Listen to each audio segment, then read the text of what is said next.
tanan, malipayong araw ng Davao. Congratulations to our 2026 Dato Bago awardees, Eduardo Bangayan, Jean Bangayan, Maria Cristina Florendo Brias, Alex Benaventura, Manuel Rig, and of course, Wenegito Pepito. You know, earlier, those who were looking at the presidential table, you might have noticed me giggling because Councilor Jay Kitain, when the names of the awardees were announced, I asked, sabi ko, nasaan si Sir Alex Benaventura? And then he said, well, I don't know. Sabi niya, ko lang. Tapos sabi ko, siguro matanda na. I know Sir Alex from a common friend, a lawyer here in Davao. And I know him as well from his work in One Network Bank, a long time ago. And then he said, sabi ko, matanda na siguro si Sir Alex, he doesn't go out anymore.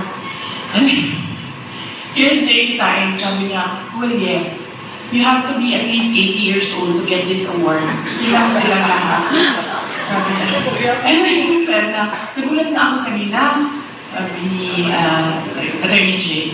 Sabi niya, may bata na awardee. Sabi niya daw sa sarili niya, may bata na awardee na pala ngayon.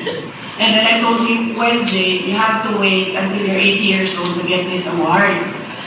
But the way that you're acting now, sabi ko sa kanya, maybe you'll get it next year. Kasi he was asking me, ano daw yung brand ng aking water container. And he was asking me anong brand niya. So I turned it to him, and then he used his eyeglasses to look at the... Sabi ko, pa-opera ka nga ng mata mo, you act old. And then sabi ko, magpatina ka ng buhok mo. Because right now, para ka ng Dato Bago awardee.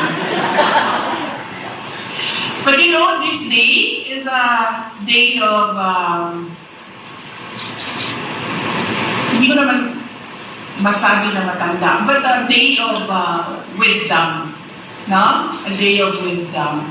Earlier in the day, I was with former Councilor Susabel Reta.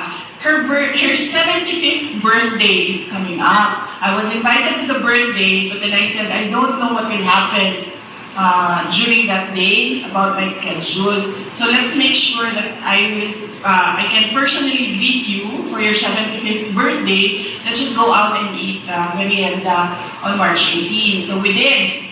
And then I said, are you attending Dato Bago? And then she said, yes. And I said, let's go together. So we eat merienda and then we go to Dato Bago. So while we were on our way here to Manday Hotel, she said, well, thank you so much for making time for me. Sabi ko, of course, tita, because you only turned 75 years old once in your lifetime. And I want to remind you that you're old. And it reminds me as well that I am older now. And then, when I arrived here in Royal Mandaluyong Hotel, I had a series of meetings in the second floor. And one of those meetings was with another Dato Bago awardee, Ma'am Inday Irene Santiago. And then I asked her, sabi ko, Ma'am, you're a Dato Bago awardee, no? And we talked about the difficult peace work that she's doing for our country, and we talk about peace projects. And then I said, Ma'am, you're a Dato Bago awardee, no? And she said, yes. I said, what year, Ma'am? Sabi niya, 1999. Nasabi ko, kakagraduate ko lang ng college nun, Ma'am. And then I'm here with the chairperson of the Dato Bago Awards, Councilor Braga, Pilar Braga, and she knew me when I was first-term vice mayor. I was only 29 years old then. So this is a day of, I would say, wisdom. We always say that wisdom comes with age, and I truly believe that. Not because we turn a year older every year, but because of the painful experiences that we experience every year. And so we get that wisdom as we journey through life. Today is more than a ceremony. It's a moment of pride for all of us. Because when Davao City gives its highest honor, it's not just recognizing achievements on paper. It's recognizing lives that have made a real difference in the everyday stories of our people. Each of you, our awardees, in your own way, has touched lives through service, through leadership, through opportunities you've created, and through the example you've set.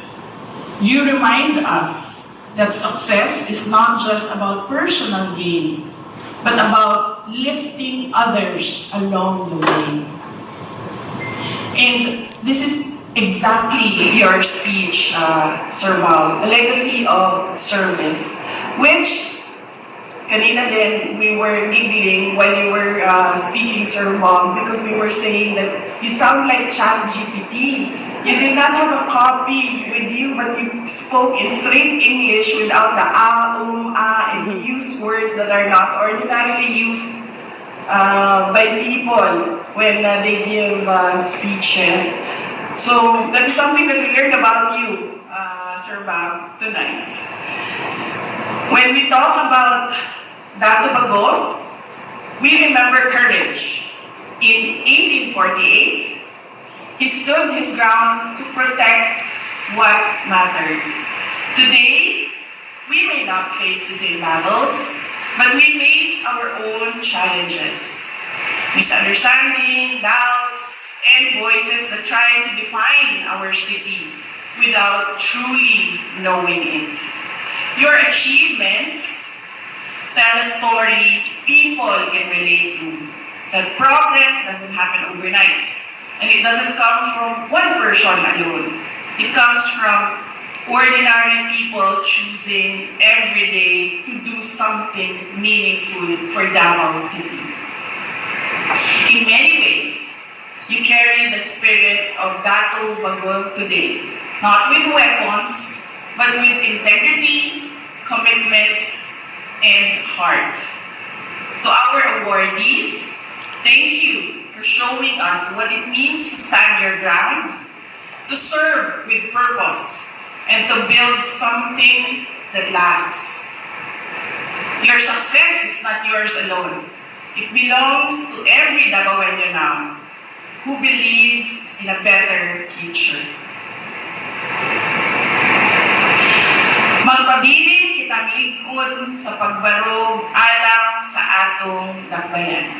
Mga kaigsuunan kong Davaoenyo, mahalin nato ang Pilipinas para sa Diyos, sa nasod, ug sa matag pamilyang Pilipino. Syukran.